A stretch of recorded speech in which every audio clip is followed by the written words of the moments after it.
Bismillahirrahmanirrahim. Assalamualaikum warahmatullahi wabarakatuh. Alhamdulillahirrabbilalamin. Assalatu wassalamu ala asrafil anbiya'in Sayyidina wa maulana Muhammadin wa ala alihi wa sahbihi ajmain, amma ba'du.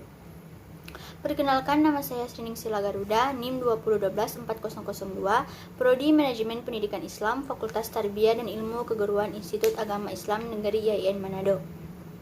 Sebelumnya, saya dari kelompok 1 akan menjelaskan kembali makalah kami Sejarah, Peradaban, dan Pendidikan Islam dengan judul Arab Sebelum Islam dengan dosen pengampu Bunda Sulfa Potiwa MPDI dengan Kak Gina Nurvina dari CMPD. Baik, langsung saja saya akan menjelaskan materi kami. Yang pertama ada kondisi geografis. Nah, bangsa Arab ini terletak di benua Asia, tepatnya wilayah Asia Barat.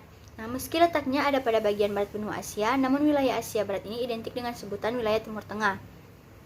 Pasalnya, negara-negara yang termasuk ke dalam kelompok ini ialah negara Timur Tengah seperti Arab Saudi, Palestina, Irak, Lebanon, dan Turki.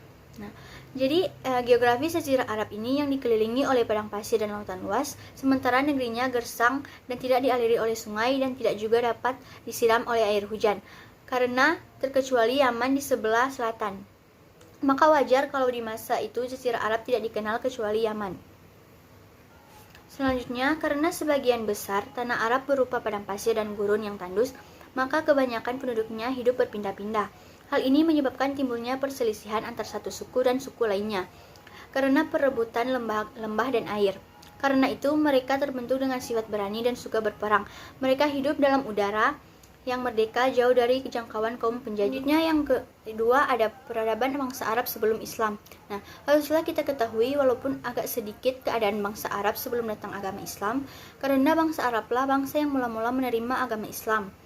Nah, sebelum datang agama Islam, mereka telah mempunyai berbagai macam agama, adat istiadat, akhlak, dan peraturan-peraturan hidup. Agama baru ini pun datang membawa akhlak, hukum-hukum, dan peraturan-peraturan hidup. Nah, jadi agama baru ini datang kepada bangsa yang bukan bangsa baru, maka bertemulah agama Islam dengan agama-agama jahiliyah, peraturan-peraturan Islam dengan peraturan-peraturan bangsa Arab sebelum Islam. Kemudian terjadilah pertarungan yang banyak memakan waktu.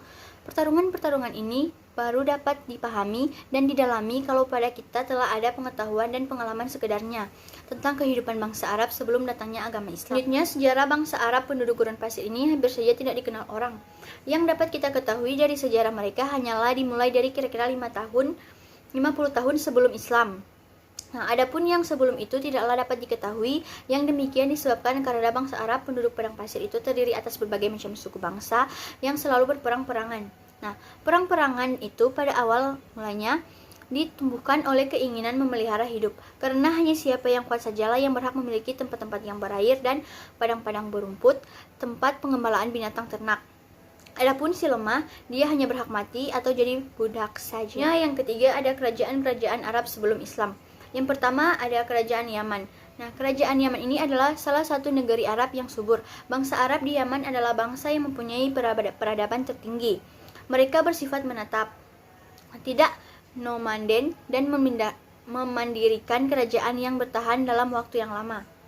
Nah, pertama pada tahun 1300 sampai 620 Masehi, terkenal dengan kerajaan Mu'iniyah. Raja-raja pada masa ini mendapat julukan Mukrib Sabah.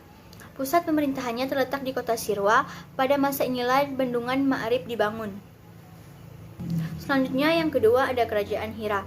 Nah, kerajaan Hira ini adalah kerajaan kecil yang berada di bawah naungan Persia. Menurut Badari Yatim, kerajaan Hira dibentuk dengan melindungi khalifah-khalifah Persia dari gangguan suku-suku Arab yang memeras dan merampok. Nah, ketika Persia mengalami kekalahan, negerinya terpecah dan dipimpin oleh beberapa raja masing-masing wilayah. Saat itu bangsa Arab bermigrasi ke Irak. Di sisi lain, bangsa Arab Adminanum juga sebagai pendatang baru yang memiliki wilayah Aurat sebagai tempat tinggal. Keduanya kemudian bertemu dan saling membaur. Selanjutnya yang ketiga ada kerajaan Syam. Nah, bangsa Arab Kudaha yang berhijrah ke Syam mendapat kepercayaan dari Raja Romawi sebagai pemimpin Syam. Mereka terdiri dari suku Sulai bin Hulwan dan di dalamnya juga terdapat Jam'al bin Sulai dengan yang dikenal dengan sebutan Al-Jalaimah. Sebagaimana Hira, kerajaan di Syam juga dijadikan sebagai perlindungan Khalifah Romawi Dengan bangsa Arab pedalaman yang suka merampok, mereka juga diperalat sebagai perisai untuk menghadapi bangsa Persia.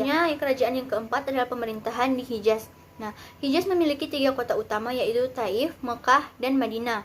Nah, sistem pemerintahan di Hijaz tidak seperti pemerintahan dalam bentuk kerajaan. Pemerintahan ini dipimpin oleh kepala suku. Kepala suku membawahi beberapa kabilah. Cara pemeliharannya adalah dengan mengumpulkan semua kepala kabilah, lalu dipilih salah satu dari mereka untuk menjadi kepala suku. Selanjutnya, suku pertama yang tercatat dalam sejarah sebagai pemimpin Arab adalah suku Amalikat, yaitu suku yang hidup pada masa sebelum Nabi Ismail. Nah, semasa hidupnya Nabi Ismail mengabadikan diri mengurus Mekah dan Ka'bah. Setelah Nabi Ismail wafat, kepemimpinan tersebut beralih ke suku mertuanya, yaitu suku Jurhum. Jurhum menguasai Mekah dan Ka'bah selama kurang lebih 20 abad. Kemudian kekuasaannya diganti oleh suku Khuza'ah. Barulah setelah Khuza'ah, kekuasaan Mekah kembali ke tangan cucu Nabi Ismail, yaitu suku Quraisy. Yang keempat, ada kondisi sosial masyarakat Arab sebelum Islam. Nah, yang pertama, kondisi sosial budaya. Kondisi kehidupan masyarakat Arab pra-Islam secara umum dikenal dengan sebutan zaman jahiliyah atau zaman kebodohan.